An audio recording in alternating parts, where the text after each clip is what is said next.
Donc je vous proposais donc de faire le thème de ce soir qu'on avait décidé ensemble et qui était donc le pouvoir. Je me souviens plus bien comment on était arrivé à ce thème, mais bon, voilà, c'est ce thème qu'on a choisi. Alors juste pour faire une petite introduction, enfin une dimension psychologique et psychanalytique, ou en tout cas une réflexion de clinicien. C'est vrai que d'abord le pouvoir, c'est voilà, c'est quoi comme qu'est-ce que ça signifie finalement? Il n'y a pas de alors je laisserai les philosophes nous dire ce qu'ils en pensent, mais en tout cas sur ce thème du pouvoir, voilà, on dit que c'est finalement euh, la possibilité d'agir, la capacité de faire, qui est donnée dans cette dimension de pouvoir. Alors, finalement, en psychanalyse, ce qui m'a paru assez évident, c'est finalement que la psychanalyse, c'était justement pour le patient euh, bah, cette capacité de pouvoir agir sur son symptôme, pouvoir agir sur sa souffrance, pouvoir avoir envie d'agir. Voilà. Avoir envie de se donner, avoir envie de se donner le pouvoir d'agir.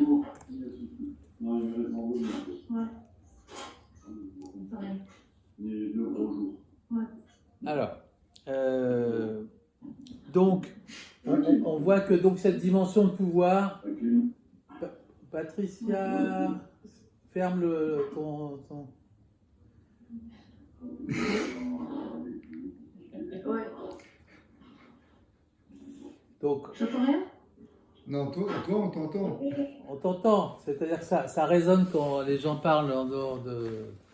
Alors, Excusez-nous. non, c'est pas grave, mais il faut éteindre le son à ce moment. Alors, donc ce pouvoir que la psychanalyse finalement permet, et le patient s'en saisit finalement pour aller essayer voilà, d'agir sur ses symptômes, d'agir sur sa souffrance. Alors évidemment, le pouvoir, il est aussi du côté du psychanalyste, du thérapeute, parce que lui, il va évidemment se saisir de son pouvoir pour, voilà, pour conduire la cure, pour se donner cette direction. Et on sait très bien à quel point, finalement, que chaque psychanalyste va avoir une conduite de la cure qui va être, enfin, quand je dis cure, c'est-à-dire que la thérapie qui va être différente à chaque fois. Et on sait qu'il y a des écoles de psychanalyse qui vont se regrouper pour être chacun promouvoir des manières particulières de conduire l'analyse. Je ne vais pas rentrer dans les détails, mais c'est pour dire que cette conduite-là, le pouvoir que le psychanalyste se donne, il est aussi souvent codifié quand il appartient à une école, quand il appartient à un groupe, mais aussi il y a une dimension personnelle.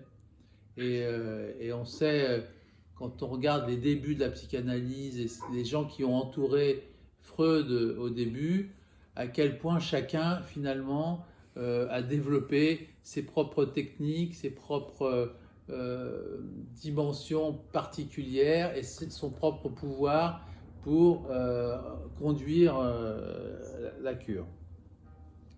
Donc, on voit à ce moment-là que, d'une certaine manière, ce pouvoir-là, il va y avoir une rencontre là. C'est-à-dire qu'il y a le pouvoir du patient qui va avoir envie que les choses changent, ou en tout cas qui va s'adresser au psychanalyste pour lui donner les moyens de changer ça. Et puis le psychanalyste qui, dans sa professionnalité, dans sa capacité d'aider l'autre, eh ben, va permettre ce changement. Donc ce qui m'a... alors, dans ce pouvoir du psychanalyste, il y a, je pense que là encore, ça me paraît important de parler 2 secondes de la dimension du transfert, puisque, rappelons, il y a une phrase de Lacan d'ailleurs qui est assez parlante, qui dit au commencement est le transfert. Donc évidemment c'est pour mimer la dimension sacrée, mais c'est vrai que ce transfert-là, il permet justement que la thérapie puisse se mettre en place et que ce pouvoir, à la fois induit par le psychanalyse, mais aussi va permettre au patient voilà, de progressivement exercer son pouvoir.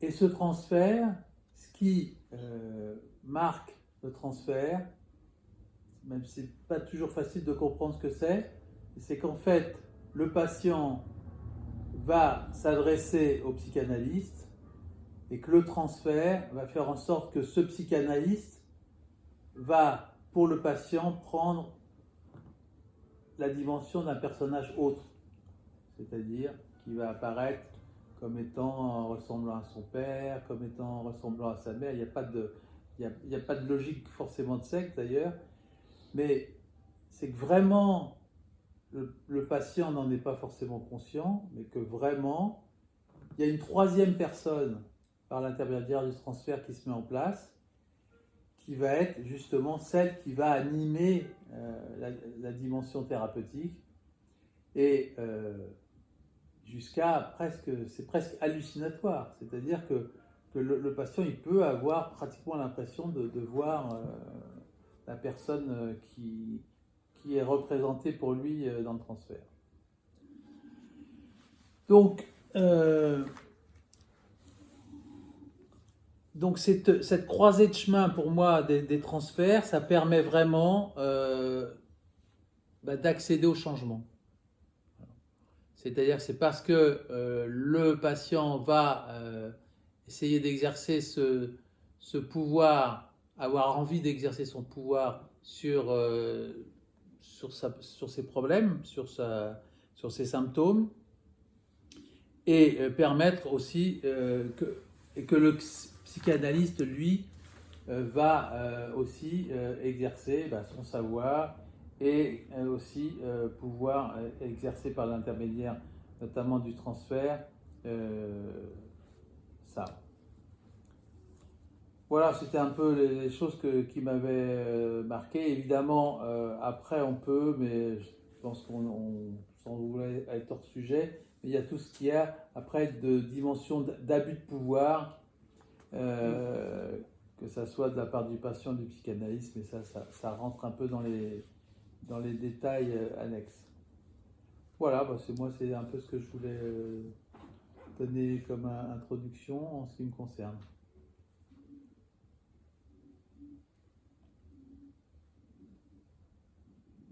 Brigitte. Moi, je veux bien dire quelque chose. Il faut se lancer.